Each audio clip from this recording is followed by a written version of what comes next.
Mums klausimas, kada klausomės Švento rašto ir ypač Evangeliją. Kodėl nenorėjo žmonės eiti į vestuves, į pokylį? Kodėl?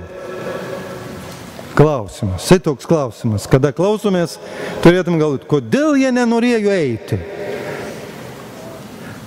O dabar kitas klausimas jums. Ar jūs esat dalyvavę kokiam nors dideliam pokyliui, ar vestuvėse, ar krikštynuose, ar dar kur nors? Ar esat dalyvavę, jaunimas? Ar esat buvę? Esat buvę. Ir tėveliai yra buvę. Taigi mes esam buvę, turbūt kiekvienas pokylyje ir tikrai žinom, kas tai yra. Visi džiaugiasi, valgo, geria, šnekučiuojasi, linksminasi, šoka, yra nuostabus laikas, geras laikas.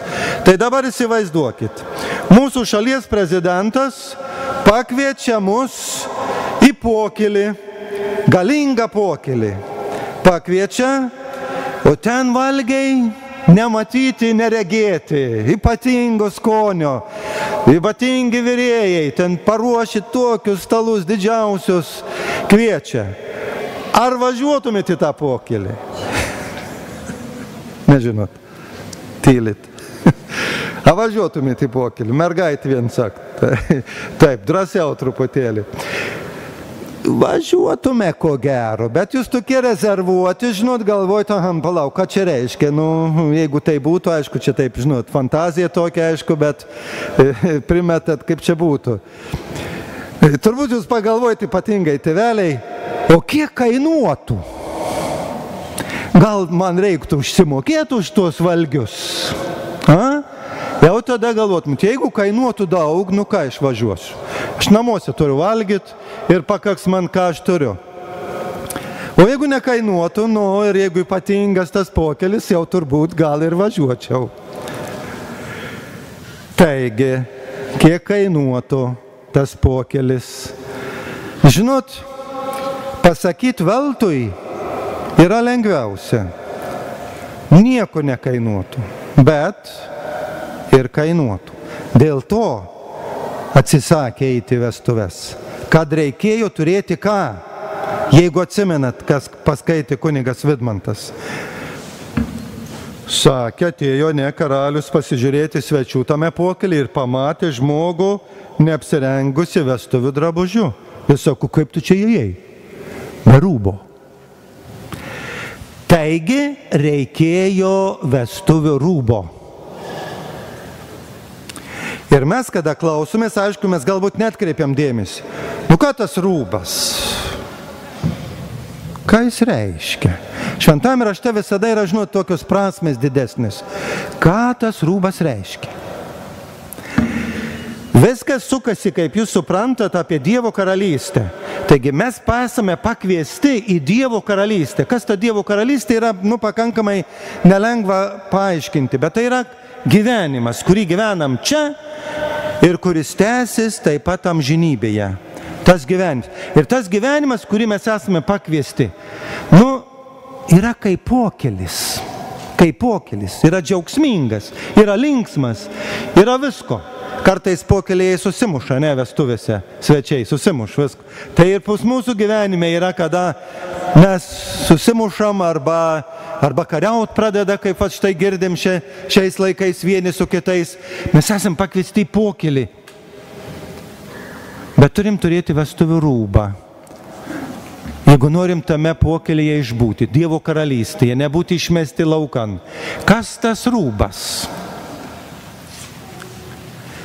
Rūbas yra, trumpai tariant, žinot, apie tai yra prirašytos knygos, bet paprastai tariant, rūbas yra tai kas? Mūsų tikėjimas, mūsų malda, mūsų geri darbai, mūsų meilė, mūsų atleidimas, mūsų teisingumas. Dar trumpiau tariant, doras gyvenimas. Paprasta pasakyti, gyvenu dorą gyvenimą, bet žinot, ne visada taip išeina. Klystam. Dėl to mes ką darom? Kovojam. Stengiamės būti su Dievu, matom savo nuodėmes, jų atsisakom ir tai per gyvenimą mes ką? Įgyjame vestuvių rūbą, su kuriuo galėsime žengti Dievo karalystę. Taigi, tėveliai, jūs savo vaikus kada vedat čia į bažnyčią ir patys sėdit, kartais galvojat, kada tai baigsis. Jūs neteisingai galvojat, jeigu taip galvojat.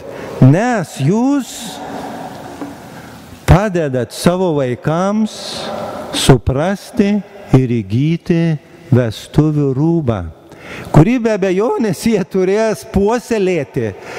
Jau dabar nuo mažų dienų puoselėti iki pat pabaigos. Ir tai nebus paprasta ir lengva, girdim, kiek iššūkių, kiek blogų dalykų, kiek visko, kiek karų, kiek žudynių, kiek nesąmonių įvairių yra. Jie turės tą rūbą puoselėti. Ir tai yra pirmieji žingsniai. O jūsų jau nėra pirmieji žingsniai, bet jūs tuos žingsnius padarėte, tėveliai, dėl to, kad jūs atėjo čia. Nes daugelis jūsų pažįstamų, tokių pat tėvelių, jaunų žmonių, netvedė savo vaikų į bažnyčią ir neatėjo ir neišgirdo tos žinios.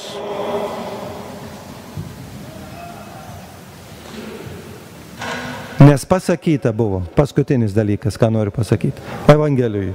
Daug pašauktų, maža išrinktų. Ką reiškia? Esam visi pašaukti, bet ne visi atsiliepiam. Ir dėl to sako, maža išrinktų. Nes jie neatsiliepė. Jie neatsiliepė. Jie buvo pašaukti, visi. Neatsiliepė. Ir jie nėra išrinkti. Kaip jiems bus, nežinau. Bet taip yra parašyta šventajame rašte. Taigi dėkokime, kad mes dalyvaujam pokylyje. Jis turi savo kainą. Turi. Vestuvių rūbas tai mūsų doras gyvenimas, į ką mes kiekvienas be išimties turim atkreipti dėmesį. Amen.